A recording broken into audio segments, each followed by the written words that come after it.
Ассалаумағалейкум рахматуллахи баракатух. Алла тағала отырысымызды екі дүниеміз үшін пайдалы етсін. Сіздер мен біздер бұл ақылымыздың көптігінен емес, бұл Алланың қалауымен мешіттің айналасында сұхбаттасып отырмыз. Қазір сіздер мен біздер қатар не бір жігіттер ойынханаларда жүр. Не бір жігіттер тепсе темір үзетін жігіттер ауруханада жатыр. Бәрі Алланың қалауымен болып жатқан нәрсе, тек қана бір-ақ нәрсе, ниет. Омар радиаллаху анхудың айтқан сөзі бар ғой. Пайғамбар саллаллаху алейхи ва саллям былай айтқан дейді. Иннамал аъмалу бинният. Адамның ниеті амалынан да күшті деп. Сіз бір жақсы жаққа қарай ниеттенесіз. Алла сауап жазады.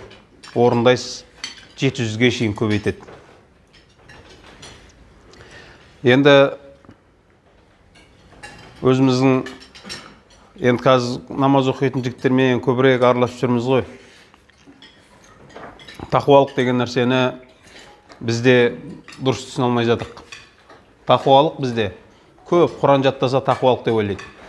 Көп намаз оқыса тақуалық деп ойлайды. Көп хадис жаттаса тақуалық деп ойлайды. Жоқ. Тақуалық бұл ана үлкен амалдарды орындау емес тақуалық. Мысалы, тақуалық деген Алладан қорқу ма? Негізгісі. Ваттақуллах деп айтады Алла Тағала Құранда. Алладан қорқыңдар. Тақуалық деген Алладан қорқу дейді. Үлкен күнәларда тақуалықты бәрі жасайды. Мысалы, арақтан қайту деген кезде бәрі. Намаз оқыса да, оқымаса да. Ал жалпы Құдайдан қорқу дейтін болса, ол тақуалық емес. Құдайдан кәпірлер де қорқады. Алла Тағала Құранда айтпай ма? Біз оларды теңізге шығарамыз дейді. Олардың кемелерін толқындармен ұрған кезде олар «Я Раббым» деп айқайлайды дейді. Біз оларды құтқарып аман-есен жағаға шығарған кезде бізді аталарымыз қорғап қалды деп айта салады дейді. Сөйтсек ағайындар, тақуалық деген майда шүйде нәрсеге мән беру деген сөз екен ғой. Біз хадис жаттаймыз, бірақ біз оған амал етпей тұрып оған тартысуды көбірек бастап кетеміз. Байқайсыздар ма? Сен мынандай хадис бар ғой, білесің ба? Деген сияқты ше. Біз оны амал ету үшін емес, кейбір кезде байқасаңыздар, тартысу үшін жасайтын сияқты, жаттайтын сияқтымыз. Алла Тағала Құранда айтып еді: «Уақимус сола, инна солата танха анил фахшаи вал мункар». Сіздер намаз оқыңыздар. Намаз сіздерді жамандықтан, арсыздықтан, жеркенішті лас істерден қайтарады деген еді. 10 жыл, 15 жыл болды намаз оқып жүргенімізге. Не жерде отырып қойын қазір? Бәріміз нұрланып отырып қой, тақуа ұқсап. Қазір жайлап сыртқа шыққаннан кейін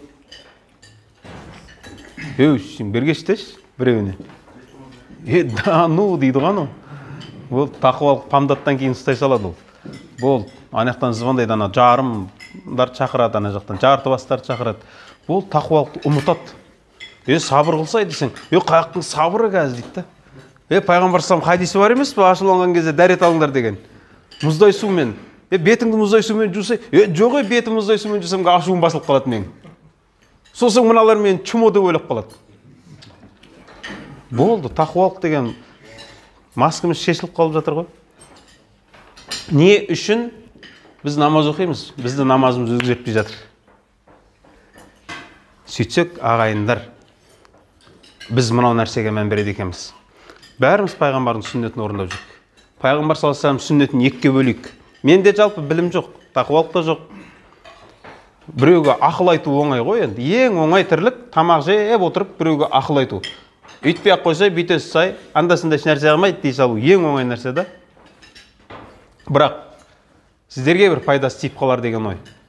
Пайғамбар саллаллаху алейхи ва саллямның сүннетін екіге бөліп көрейік. Біріншісі амалдағы, құлшылықтағы. Құран оқу, тахаджудқа тұру, дүйсенбі, бейсенбі ораза ұстау. Жаңағы мейлі біреулер духа намазын қалдырмайды, біреулер ауаби намазын қалдырмайтын шығар. Жалпы осындай сүннет, пайғамбар саллаллаху алейхи ва саллямның орындаған мисуақ қолдану деген сияқты. Бұндай сүннеттерді біздің намазхандар өлтіріп жатыр, өлтіреді. Бұл бізде қалып бара жатқан сүннет емес. Бізде қалып бара жатқан сүннет мұсылманның мұсылманмен болып жатқан мәмілесі. Бізде осы жоқ.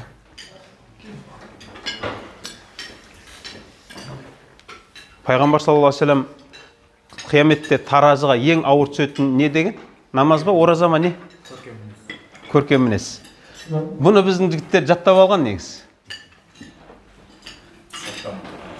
Жаттанды сөз, бірақ орындалмайтын сөз. Пайғамбар саллаллаху алейхи вассалам Абу Зарға айтады, мен саған екі нәрсе үйретейін дейді. Екі нәрсе үйретейін. Бұл дүниеде жасау жеңіл келеді, бірақ қияметте таразыға ауыр келеді дейді. Біз бәріміз таразысы ауыр болса деп армандап жүрген адамдарымыз ғой. Бірінші ұзақ үндемеу дейді. Бізде жоқ ол нәрсе. Ұзақ үндемеу. Ол анау адамдармен отқан кезде сүмірейіп, мылқау ұқсап отыруды айтып жатқан жоқ. Келген кезде. Анау біреу саған, сүмелек дейді ғой, енді анау базарда жүрсін. Мысалы үшін ғой енді. Әпенді, албасты деп сөйлеп қалдың күнді. Сіздің ішіңізден де ответ келе жатыр ғой, енді бізде жаттап алғанбыз ондай сөздер. Келе жатыр мына жақтан қазір дырылдатып жіберейін деп тұрсын. Осыны ұстап қала аласың ба? Күшті деген барып анаумен алысып, жығып, болевой татыртып, ұйықтатып, оны ол емес күштілер. Осы шығып келе жатқанда анау жұт дейді, сөйлеме, үндемей қал дейді. Бұған көп адамның шамасы жетпейді жігіттер.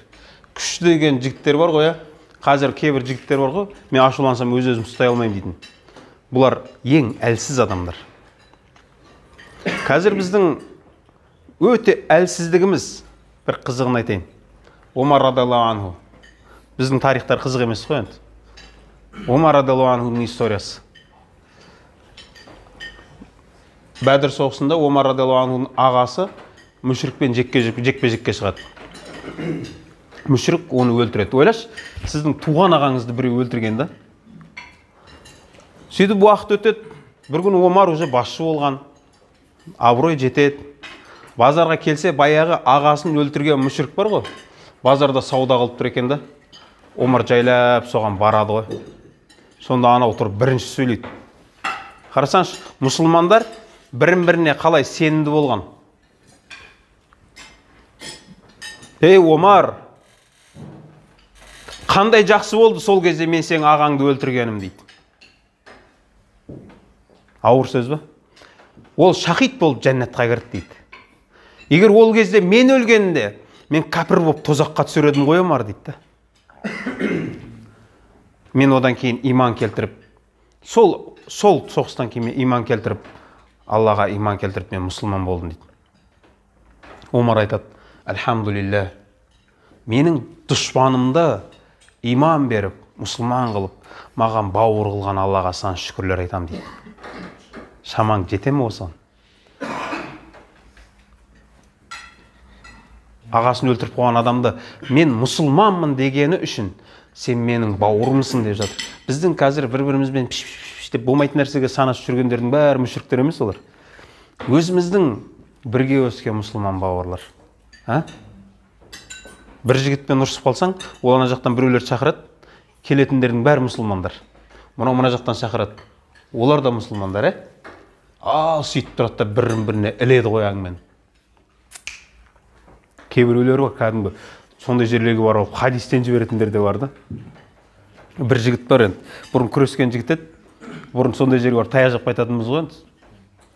Бірге күрескен бала бар еді. Кейін сондай Құдайдың шешіп қойған нәрсесін шешем деп жүрген жігіт еді олда. Сол айтады, қойсай бұндай десем, братан дейді, мен исламның шеңберінен шықпаймын дейді. Сондай да бар екен да. Исламның шеңберінен шықпай, хадис Құранмен шешіп жүргендер де бар екен да көшеде. Субханалла. Ей Алла. Пайғамбар саллаллаху алейхи вассалам Ухуд соғысында екі тісі сынған дейді. Бет-аузы қан жоса, ұтылып отыр. Ең жақын досы. Қазір ондай дос жоқ.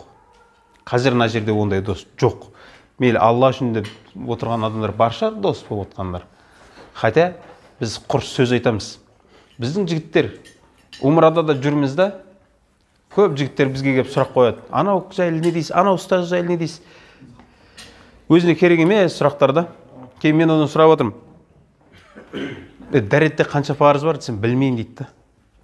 Мен айтамын, сен қияметте анау ұстаз жайлы сұрамайсың ғой сен. Сен қай жылғысың, кіммен служит еттің деп сұрамайды ғой сенен. Қай мектепте оқыдың деп сұрамайды. Біз өзімізге қажет нәрсені білмейді екенбіз ғой. Мен осы жерде отырмыз, жігіттер. Ең тақуалар отырып қой мына жерде, дұрыс па? Қалғандар бильярдта жүр ғой. Осыған барайыншы деген тақуалар отырып. Сұрақ: Алла үшін дос болайық деп жүрміз, Алла үшін дос болудың шарттары бар, кім біледі? Неге бізді осындай сұрақ мазаламайды, жігіттер? Қара, Алла үшін дос болу деген нәрсе бар ғой, Бұл просто кел дос боламыз деп битесің болды, Алла үшін емес ол. Алла үшін дос болу дегеннің шарттары бар екен да, біз осы болғымыз келіп жүр. Неге біз осын бір осы қандай екен деген неге сізді сұрақ мазаламайды? Осы біздің достығымыз осы Алла үшін ба, жоқ әлде әшейін лохотрон ба бұл? Неге осын біз сұрап? Бір сахабамен табииннің сөзін айтайын. Осы бір сөз бізге жеткілікті әшейін. Ар жағында шарттары көп негізі. Бірақ осы біреу өз біздің қазір маскамызды шешеді. Сахабаға табиин келіп айтады: "Мен сізбен Алла үшін дос болғым келеді" дейді. Сонда анау айтады: "Сен Алла үшін сахабаларға табииндер ешқашан жете алмайды. Сахабалар сияқты табииндер ешқашан бола алмайды. Таба табииндер сияқты ешқашан бола алмайды. Ал таба табииндер, қазір осы жерде отқан сіздер мен біздерді көрсе, олар бізді мұнафиқ деп айтады. Біз оларды көрсек, жындылар деп айтамыз. Өйткені олардың күнкөрістерін қараңыз. Айша анамыздың сөзі не дейді? Бірінші бидағатты мединеліктер бастады дейді. Қандай бидағат десе, олар күніне 2 мәрте тамақ жейтін болды дейді. Бұл негіз бидағат. Пайғамбар салам уақытында 2 мезгіл тамақ желінбеген. Айша анамыз айтып отыр. Бидағат дейді. Мединеліктер шығарған. Олар 2 мезгіл тамақ. Мынау біздің бүгінгі 5-ші не 6-шы тамақ қой? Жеке өзімде да. Полдневка деген болады. Бұдан кейін де қазір біз жатар кезде тағы бір нәрсе шұқыламасақ, түнде обязательно тұрамыз біз. Сонда анау сахаба айтады: "Сен Алла үшін дос бола алмайсың" дейді. Табиинге айтып жатыр. Неге десе, Алла үшін достың бір-ақ шартын айтайын дейді. Біріншісі, қалта бір болады дейді. Шыдайсыз ба? Қалта бір болады. Сіздің қалтаңызда 100 000 теңге тұр, мен сіздің досыңызбын Алла үшін. Просто маған бір ақша керек болды да, мен сізбен ақылдаспаймын. Келем да, қалта тұра тұршы деп қалтаға қол салам да, 100 000 шығарып, 50 000 алып, қалған қалтаңа салам да кете берем да. Сен кәдімгі өліп қалған адам сияқтысың, сезбейсің, тұрсың да. Тұра аласыз ба осылай? Анан қолын қайырып участковыйға беріп жібересің бе? Сонда айтады: "Қалта бір" дейді. Қалта бір. Бұны ансарлар көрсетті ғой, не деді? Мұхажирлер келген кезде. Сеніңкі, үй сеніңкі. Бізге біреу үй сеніңкі десе ше, сразу әйеліңе сондайсың ғой, төсек орын дайында деп. Олар да бірақ оның үйін алмаған да мұхажирлерде. Олар өйткені мұхажирлерді ансарлардан артық болған дейді. Неге десе, ансарлар барын беріп тұр, жартысын. А мұхажирлер барын тастап келген олар. Тастап келген олар. Алла үшін деп ше, өйтіп дүниесін алып кеткен емес, просто кейбір іш тастап кете салған. Абдурахман ибн Ауф айтады: "Беріп жатса, сен дүниең өзіңе, Алла разы болсын, сен маған базарды көрсет" дейді. Болды. Бізге базарды көрсетсе, енді оборотқа кішкене ақша берсей дейсің ғой. Өйткені біздің басымыз жетпейді базар жұмыс істеуге. Ол оборотқа ақша береді. Енді осыған алатын зат тауып бер дейсің ғой, одан кейін. Ол зат тауып берсең, клиент тауып бер дейсің да. Неге бізді осындай сұрақтар мазаламайды? Жаңағы соғыстағы нәрсе ғой, мен айтқым келгені.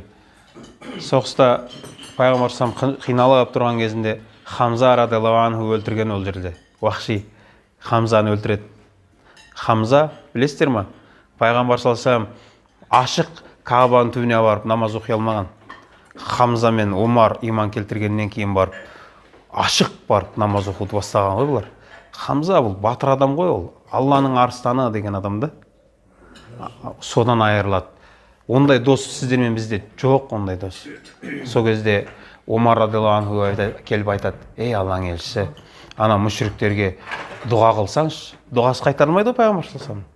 Дұға қылсаңшы, Алла тағала аналар жермен жексен қылсын да.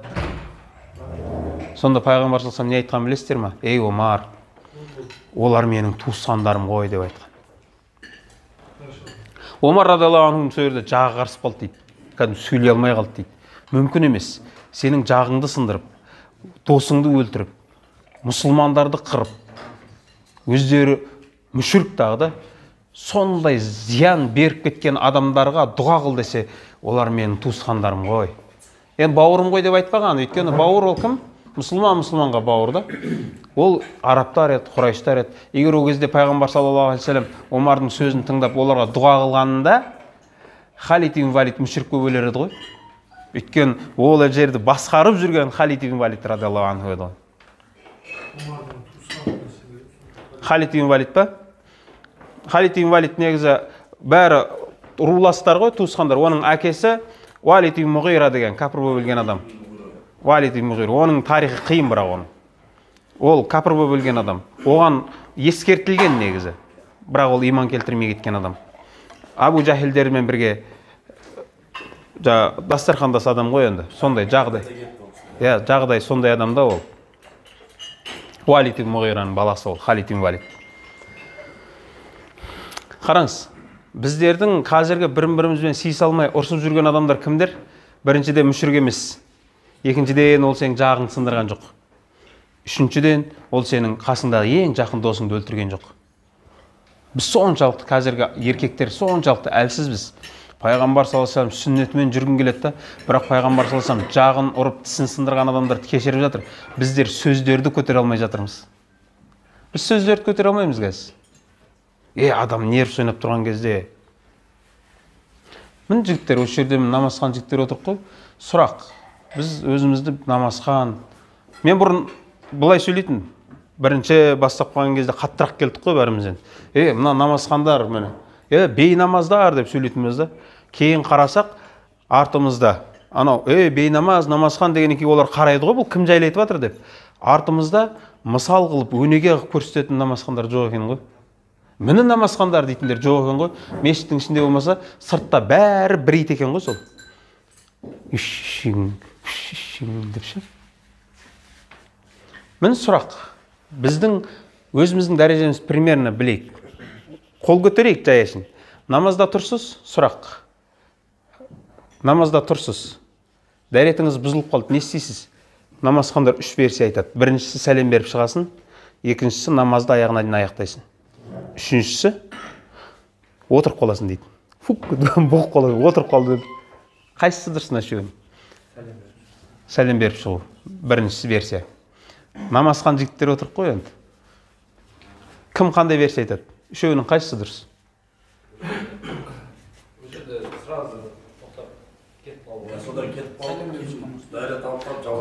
Сәлем беріп шыққан дұрыс дейді. Ол сіздің қай мазхабта сөз? Мен айтқым келген жігіттер. Біз осындай нәрселермен айналысуымыз керек еді ғой. Биыл ораза ұстадыңыздар ма? Ораза ұстадық қой. Қанша парыз бар оразаның? Оразаның қанша парызы бар? Парыз деген нәрсе бір жігіт айтады. Ат тұрсам күн шығып кетті дейді. Охо дедім де барып су ішіп аузым бекітіп алдым дейді. Не істейді енді? Білімсіздік көрдіңіз ба? Бұл парызды білмегеннен. Оразада қанша парыз бар? Жұмаға келеміз ба? Жұманың 5-ші күні оқып жатсыздар ма? Жұмада қанша парыз бар? Намаздың қазіргі бір жігіттер отырды, 17 жыл намаз оқымыз дейді. Намаздың сыртқы ішкі парыздарын дырылдатып айтып бере алатын адам бар ма? Мен бұны жігіттер біреуді кемсітейін деп жатқан жоқпын. Біз өзіміздің дәрежеміз примерно білейік та. Біз осыны ойлансақ, біз әлі біреуге деп сөйлеуге әлі ерте екенбізге. Мынау нәрселер, мен айтып жатқан нәрселер бар ғой, сізге, бізге білу фарыз нәрселер, бірақ білмейміз дәл біз. Бірақ біз басқа адамдарға лешт етіп жүрдік та. Короче, мен бейнамаз, мен намазхан, сен бейнамаз. Сіз намаз оқисыз, анау намаз оқымайды. Не айырмашылығы бар, еш нәрсе білмейсіз ғой. Не істеп жүргенін білмейсің. Оразаның фарызын білмейсің, бірақ дырылдап ұстап жүрсің. Оразаның 3 парызы бар. 3 парызы бар. Ниет, уақыт, тыйылу да. Тыйылу деген бізде не бар? Алла тағала айтып жатыр, лағалайкум таттақун. Ораза ұстаңдар, мүмкін сендер тақуалыққа қол жеткізесіңдер. Неге біз оразадан шыққаннан кейін баяғы байғожаның таяғы болып жүрміз әлі? Неге өзгере алмай жатырық? Сөйтсек біз оразаны бұлай ұстаймыз. Біз асқазанды ораза қыламыз. Тыйылу деген нәрсе бар ғой, тыйылу. тек ауызды тыю емес еді. Бізде білімсіздік осыған жеткізді. Көзің тыйылу керек еді, құлағың тыйылу керек еді, өсектен тыйылу керек еді, ғайбаттан тыйылу керек еді, өтіріктен тыйылу керек еді, харамға қараудан тыйылу керек еді, харамды тыңдаудан тыйылу керек еді, өсекті тыңдаудан тыйылу керек еді. Бірақ ораза күндері отырсаң намазхан жігіттер мешіттің алдына шығады, сөйтеді де талдай бастайды. Так, ана кім? Петка. Петка адам емес, Сашка сәл-сәл адам. Анау, ол тозақта, мынау ше, бұл жәннатта. Анау ше, оны ойланып көреміз. Осылай біздің жігіттер отырып алып, кімнің қайға баратынын талдап отырады да. Пайғамбар салсам не деді? Ақыр хадиспен жүрміз ғой. Пайғамбар салсам айтты ғой, кейбір адамдардың оразасы әшейін аш жүргеннен басқа еш нәрсе емес деген бар ма? Осын неге ойламаймыз? Сонда бұл не айтып жатыр деп неге ойламаймыз? Қараңыз, біз неге өзгере алмай жатырық десе, біз орындап жүргеніміз білмейміз біз. Тек міндет біздіңкі. Короче, бізде бәрі нормально. Ол біз сияқты имамдардың қателігі деп ойлаймын. Өйткені біз уағыз айтқан кезде осылай айттық қой. Намаз оқымасаңдар ертең тозаққа түсесіңдер ғой, деп уағыз айттық қой. Адамдар ойлады, намаз оқысақ болды жәннатқа кіреді екенбіз. Оқымасақ тозаққа түседі екенбіз деді да, намаз бастады да, енді олар ойлады. Болды, біз жәннаттамыз. Ал анау бейшараларға намаз оқымай жүрген, олар тозақта деп ойлады. Сөйтіп енді оларға былай төбеден сөйлей бастадық та біз. Жоқ, жігіттер, қараңызшы, пайғамбар салам айтады, тәкаппар адам жәннаттың иісін сезбейді дейді. Бірақ осы жерде бейнамаз, намазхан деген сөз қолданған ба? Қолданбаған. Кім шын ықыласпен ла иляха иллалланы айтатын болса, түбінде жәннатқа кіреді. Бірақ бұл жерде де намазды қоспаған. Біз жігіттер жұмысымыз адамдарды намазға, бейнамаз бөлу емес. Қараңызшы, пайғамбар салам айтқан сөзі. Адам баласы көркем мінезділігімен, хотя бізде жоқ ол, көркем мінезділігімен күндіз ораза ұстаушылардың, түнде намаз оқушылардың дәрежесіне жетіп алады деген. Осы жерде неге Алла тағала пайғамбар саллаллаху алейхи вассалам 5 уақыт намазды фарыз оразаны айтпады? Бұны сен өзің үшін орындайсың. Өзің үшін орындауға міндеттісің. Шын тақуалар не істейді? Шын тақуалар ораза ұстайды. Нәпіл оразаларды айтып жатыр. Бұған үлкен нәпсі керек. Түнгі намазға тұруға ше?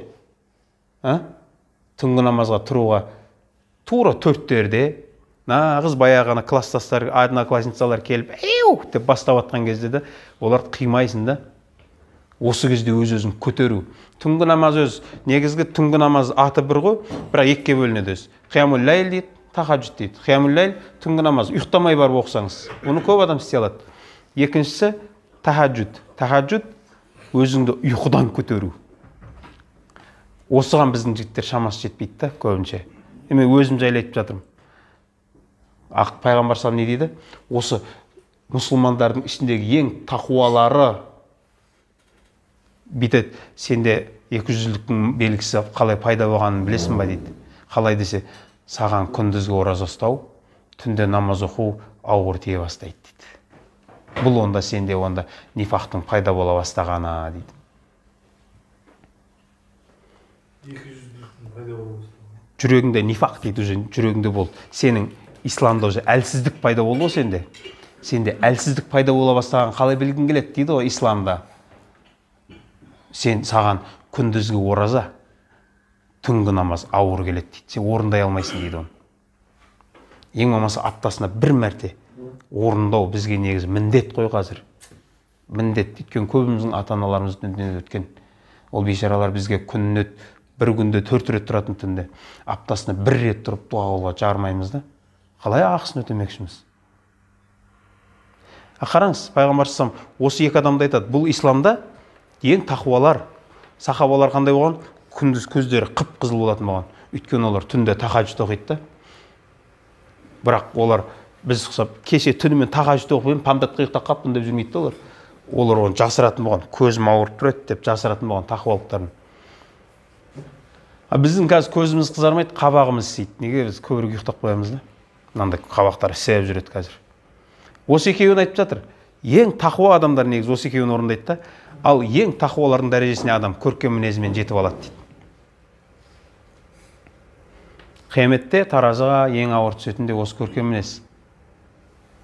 Сол үшін ағайындар, менің айтқым келетіні намазхан жігіттер отырған болса, бұл намазхан бейнамаз деп бөлмейік. Жалпы мұсылман бауырлар болды. Егер араңызда намаз оқи алмай жатқан бауыр бар ма, оны кемсітпеңіздер. Бәлкім ол сізден артық болар ертең. Мүмкін әлі ол сізге сабақ беретін жер. Қайдан білесіз? Алла тағала өзі өзгертеді. Не бір намазхан, ана намазхан бейнамаз деп жүрген жігіттер жүр ғой. Бір екеуін көріп қалып, не болды десе, иман әлсіреп кетті. Жоқ. Иман әлсіреген кезде адам намаз тастамайды. Ол намаз қаза қылуы мүмкін, бірақ намаз тастамайды. Намаз тастап кету деген сөз астағфирулла, бұл өте қиын нәрсе бұл.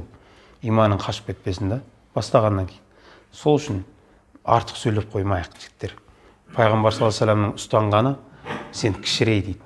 Хасан әл-Басри айтады, сен көшеге шыққан кезде адамдарды жоғары өзіңнен көре алсаң, өзіңді адамдардан төмен санай алсаң, сен шынайы мұсылмансың дейді. Бізде бар ма бұл нәрсе? Біз өзімізді ақтап отырамыз ғой. Біз өзімізді ақтауға тырысамыз.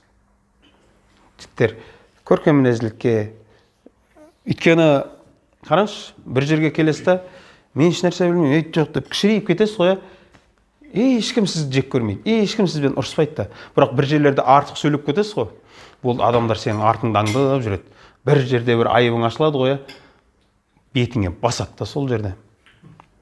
Рас ғой. Мынандай екен ғой, оказывается деп. Пайғамбардың сүннеті, жігіттер, өзін төмен ұстау. Пайғамбар саллаллаху алейхи вассаламды білесіздер ме? 50 еркектің күші болған. Пайғамбарлар бар ғой, ашын адам емес олар. Пайғамбар саллаллаху алейхи вассаламда кәдімгі осы жерде қанша адам отырмыз? 50 еркектің күші болған бір өзінде. Бірақ сол заманның дәрежесінде да, сол да. Қазір біз сияқтылар бір 250 келетін жер.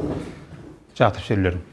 Сол кездегі сол уақыттағылардың да 50 адамның күші болғанда, бірақ пайғамбар саллаллаху алейхи вассаламның кішіпейілділігі. Ең соңғысын айтайын.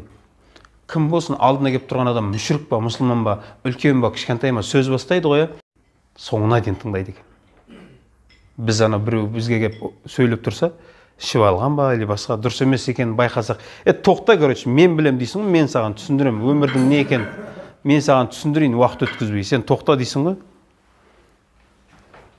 Соңына шейін тыңдайды екен ғой. Және пайғамбар саллаллаху алейхи вассаламды атын атап, Мұхаммед дейді ғой, саллаллаху алейхи вассалам. Бұлай, не демегенде біз бүкіл денесімен бұрылып жауап береді екен. Ол қайта мұсылман шақырып тұрған мұсылман емес, қызық емес. Пайғамбардың сүннеті. Егер де жігіттер шынымен пайғамбардың сүннетімен жүреміз дейміз ба, біліп алыңыз. Тәкаппарлық, білім, күшпен, дүниемен, сұлулықпен, киіммен, жалпы өзіңізді біреуден артық санасыз ба, онда болды, сізде проблема бар онда. Проблема бар. Өйткені бізде көп жігіттер айтады, білесіздер ме? Құдайға шүкір, әйтеуір өзінше бір ана бақтан бір алкаш тауылады, қаяқтан екен білмеймше, сөйтіп айтады, анауда жүр ғой, мен одан гөрі дұрыспын ғой, әйтеуір намаз оқып жүрмін ғой деп. Сізде тәкаппарлық бар. Сіз неге мына жерде қарекеңдер отыр ғой? Неге сіз өзіңіз сонымен салыстырып көрмейсіз? Ешак екен ғой дейсің ғой сонда өзіңе де. Бүкіл Құранды миына сыйдырып алғанда адамдар спокойно жүр да.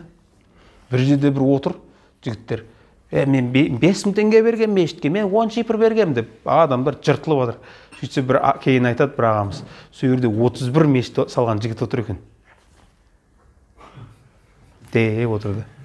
Басқалар айтып отыр да, мен 5.000 теңге берген, 10 шифр берген деп жаным. Қарасаңыз, Алланың құдіреті да. Осылай өзіміздің сауабымыздан айырылып қаламыз. Біз білім алмай жатқан жоқпыз, алып жатырмыз. Білім бар бізде. Бізде соған амал жоқ, әдеп жоқ.